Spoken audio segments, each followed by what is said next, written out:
ये जो Peter Navarro हैं ये ट्रम्प के ट्रेड एडवाइज़र हैं और इन्हीं ने ये टैरिफ का जो सारा प्लान है ये ट्रम्प के दिमाग में डाला है।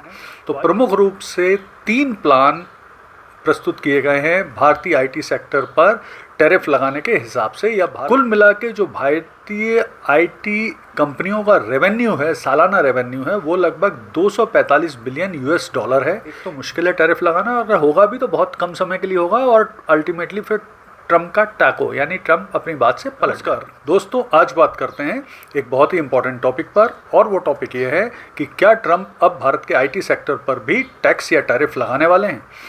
तो ये बात कैसे उठी कि जो ट्रम्प के ट्रेड एडवाइज़र हैं पीटर नवारो, उन्होंने ये बात बोली कि जो आईटी प्रोफेशनल हैं, विशेष तौर पर रिमोट आईटी वर्कर हैं, उन पर भी टैक्स लगाना चाहिए। ध्यान रखें कि ये जो पीटर नवारो हैं ये ट्रम्प के ट्रेड एडवाइज़र हैं और इन्हीं ने ये टैरिफ का जो सारा प्लान है ये ट्रम्प के दिमाग में डाला है। तो आइए इस पूरे घटनाक्रम को विस्तार से समझते हैं और जानने की कोशिश करते हैं कि भारतीय आईटी सेक्टर पर इसका क्या असर होगा और फिर इससे बचने के क्या विकल्प हैं। तो देखिए, प्रमुख रूप से पीटर नवारो ने बोला है कि जो रिमोट आईटी वर्कर हैं, कंपनी हैं, सेवाएं हैं, इन पर टैक्स लगाना चाहिए और उन्होंने कुछ प्लान प्रस्तुत किए हैं, तो जिनको हम जानने की कोशिश करते हैं कि आखिर वो कौन से प्लान हैं। तो प्रमुख रूप से 3 प्लान प्रस्तुत किए गए हैं भारतीय आईटी सेक्टर पर टैरिफ लगाने के हिसाब से, या भारतीय आईटी सेक्टर को प्रेशर में डालने के लिए। तो इसमें पहला प्लान है कि जो आईटी सेक्टर है भारत का, उसमें कुछ रिस्ट्रिक्शन लगाया जाए, टैरिफ लगाए जाएं। दूसरा है जो H1B वीज़ा है उस पर भी नियंत्रण किया जाए, और तीसरा है कि जो भारत को रिमिटेंस आते हैं उस पर भी टैक्स लगाया जाए। तो आइए इन तीनों चीज़ों को विस्तार से समझते हैं। तो पहली चीज़ है कि जो भारतीय आईटी व्यापार है वो उस पर नियंत्रण लगाया जाए और उस पर टैरिफ लगाया जाए। तो देखिए, प्रमुख रूप से जो भारत की आईटी सर्विस है, जिसमें कॉल सेंटर सर्विस है, सॉफ्टवेयर आउटसोर्सिंग है, क्लाउड मैनेजमेंट है, बैंकिंग आईटी सर्विस हैं, कंसल्टिंग सर्विस हैं, एआई डेवलपमेंट है, रिमोट ऑफिस ऑपरेशन है, ये सब तरह की जो सर्विस हैं इनको प्रदान करती हैं भारतीय आईटी कंपनी। और प्रमुख रूप से भारत में जो आईटी जाइंट्स हैं, जिनमें इन्फोसिस है, टीसीएस है, एचसीएल है, विप्रो है, ये प्रमुख रूप से अमेरिका में सेवाएं देती हैं। कुल मिला के जो भारतीय आईटी कंपनियों का रेवेन्यू है, सालाना रेवेन्यू है, वो लगभग 245 बिलियन यूएस डॉलर है, जिसमें से 60% का हिस्सा अमेरिका का ही है। तो इसलिए इस सेक्टर पे अगर टैरिफ लगते हैं तो निश्चित तौर पर भारतीय आईटी कंपनी और को परेशानी आएगी। दूसरा करने का प्लान किया जा रहा है अमेरिका की तरफ से कि जो H1B वीज़ा है उस पर नियंत्रण किया जाए। देखिए, जो H1B वीज़ा है वो प्रमुख रूप से आईटी इंजीनियर्स, रिसर्चर, मेडिकल क्षेत्र में लगे हुए लोगों को, हाईली जो ट्रेंड प्रोफेशनल्स होते हैं उनको दिया जाता है, और इसको मैक्सिमम ये भारतीय लोग प्राप्त करते हैं। तो अगर इस पर कुछ नियंत्रण लगाया जाएगा तो ये निश्चित तौर पर भारतीयों को, भारतीय आईटी प्रोफेशनल्स को इससे परेशानी होगी।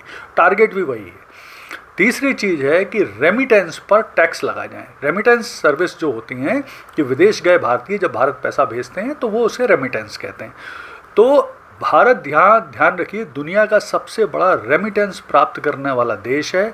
भारत को लगभग 135 बिलियन यूएस डॉलर का रेमिटेंस प्रति वर्ष प्राप्त होता है। और जो टॉप 3 रेमिटेंस देश हैं जहाँ पे काम करके भारतीय पैसा भेजते हैं, उसमें टॉप में नंबर 1 है अमेरिका, जहाँ से 27% रेमिटेंस आता है। नंबर 2 पर है यूएई, जहाँ से 19% रेमिटेंस आता है, और नंबर 3 पर है यूके, जहाँ से 10% रेमिटेंस आता है। यानी रेमिटेंस के मामले में भी अमेरिका भारत का एक बड़ा रेमिटेंस कंट्री है। तो इस पर भी अगर टैक्स लगेगा तो निश्चित तौर पर भारतीयों को परेशानी होगी। भारत का जो विदेशी मुद्रा भंडार है, फॉरेक्स जो रिजर्व है भारत का, उसमें भी कमी दर्ज होगी। तो इस तरह से ये प्लान किए जा रहे हैं। अब अगर मान लीजिए अब भारतीय आईटी सेक्टर को टारगेट किया जाता है, तो इससे ऐसा नहीं है कि इस भारतीय आईटी सेक्टर को तो परेशानी होगी, नुकसान होगा ही, लेकिन इसके साथ साथ अमेरिका की भी जो आईटी कंपनियां हैं, आईटी फर्म हैं, बहुत सारी और भी कंपनियां हैं, उनको भी परेशानी होगी। उनको ऐसे परेशानी होगी कि अचानक से वो रिप्लेसमेंट भारत का कहाँ से लाएंगे, कौन सा देश या कौन सी इतने बड़े आईटी सर्विस पूरी दुनिया में प्रदान कर रहे हैं जो अचानक से रिप्लेसमेंट कर देंगे। यानी वहाँ पे अगर वो फिर लोकल कंपनियों से हेल्प लेंगे तो वो उनको बहुत महंगा पड़ेगा, तो वहाँ पे कंपनियों को भी प्रॉब्लम आएगी, तो वो भी ट्रम्प पे दबाव डालेंगे।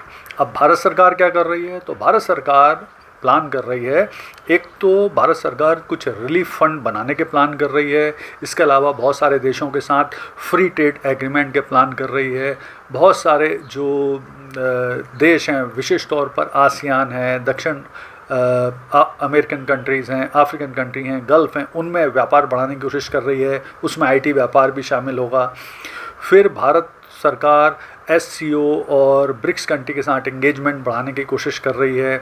इसके अलावा फ्यूचर में जो डी डॉलराइजेशन है उस पर बात अब आरंभ करने की बात होने लगी है, ब्रिक्स करेंसी बनाने की बात होने लगी है। और विशेष तौर पर अब मुझे लगता है आने वाले समय में भारत सरकार जो अमेरिका के साथ प्रमुख रूप से भारत के जो रक्षा समझौते हैं, जिनमें बैका है, लेमुआ है, कौम कासा है, उसे रिव्यू करने की, उनमें से एक आध को कम करने, ख़त्म करने की भी बात करने वाली है। तो भविष्य जिस तरह का है उससे अगर भारतीय आईटी कंपनियों को नुकसान होता है तो उसके लिए सरकार ने कोशिश की है कि कुछ अल्टरनेट प्लान बनाए जा सकें। और मुझे लगता है कि ट्रम्प के लिए भी आसान नहीं होगा भारतीय आईटी कंपनी पे टैरिफ लगाना, क्योंकि ये डायरेक्ट अमेरिकी कंपनियों, अमेरिकी टेक्नोलॉजी कंपनियाँ, अमेरिकी टेक्नोलॉजी और अमेरिकी बाज़ार हर चीज़ से डायरेक्ट जुड़े हुए हैं।